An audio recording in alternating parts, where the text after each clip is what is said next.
En fait, moi, ce que j'apprécie dans cette association amicale, c'est vraiment la rencontre avec les personnes. Le plus important pour moi en tant que secrétaire de l'amicale et également éducatrice, c'est que les résidents soient heureux et soient contents de ce qu'on fait pour eux, quoi. Ouais. Parce qu'on fait de chouettes événements pour nos résidents, on passe de bons moments avec eux. On peut même venir comme ça à l'improviste pour passer une après-midi avec les résidents, ils sont toujours très contents. J'accompagne quand ils font la sortie pour le Maria Street. Je m'occupe des résidents en chaise roulante. Je les amène du bus à la péniche ou bien comme ici, lors de la fête de Noël, je m'occupe du service. Donc moi j'aime bien avoir un rôle actif.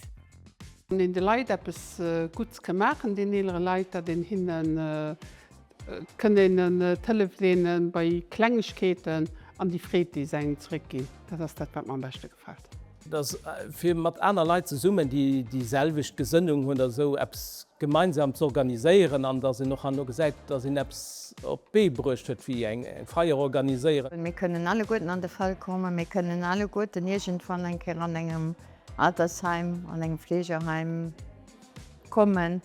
Da wären wir auch froh, wenn dann ein do wär, den en Oppendauer hat, den engen helfen oder den nëmmer du hin könnt fir do ze sinn. Ich kann eben échangeieren an noch gesagt wie verschiedene Charaktere, verschiedene Leute, die vielleicht am allerersten Schnittgife beginnen zu Summe kommen. Je fais la jonction entre l'amicale et la cuisine parce qu'il y a beaucoup de repas et de fêtes.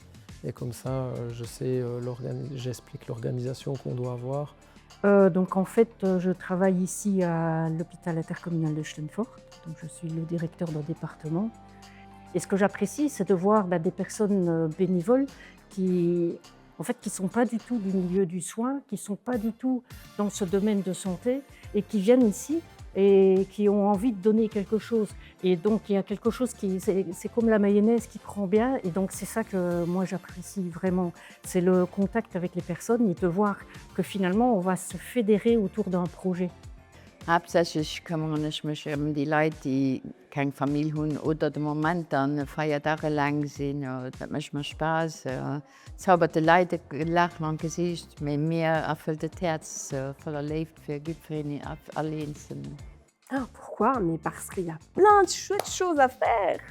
On fait des super sorties avec les résidents, on apprend beaucoup de choses des résidents, on peut faire des heures et des heures de conversation avec les résidents. Gi mech Spaß mich fir aner Leiit Apps ze summen ze machen, mat aner Leiit fir eng Nobelkurs.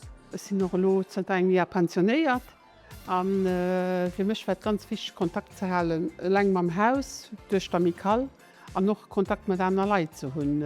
Huet noch gern tendenzig bisssen zeré ze zeie.